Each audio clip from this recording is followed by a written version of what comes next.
The cuts happening to the Department of Education and IEPs being under attack, along with many other programs like Head Start and VPK, is affecting families, and I know because it is directly affecting my family right now.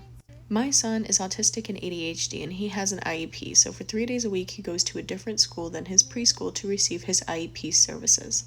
The school he used to go to was within a 5-minute drive of us, not even. But that school lost so much funding because they were a Title I school that they now cannot support IEP services anymore, and they have completely shut down that program, so my son can no longer go there. So now my son has to go to another school that is 35 minutes away from my apartment. And on top of all of this, my daughter was supposed to start the Head Start program this year, but she got bumped off the list of kids starting this year because they lost funding as well, and they had to downsize their classes. So her, along with a handful of other kids, got taken off the class for this year. And she is back on the waiting list. She has been on the waiting list for over a year because it takes forever to get into a Head Start and VPK program.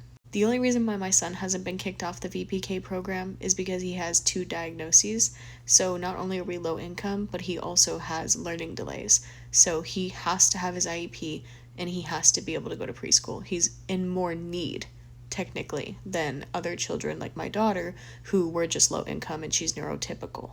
But the fact that they even have to do that, the fact that they even have to look at which kids are in more need than the other because they're losing so much funding is absolutely ridiculous. And I promise you, we are not the only family going through this. This is what happens when you take education away from children.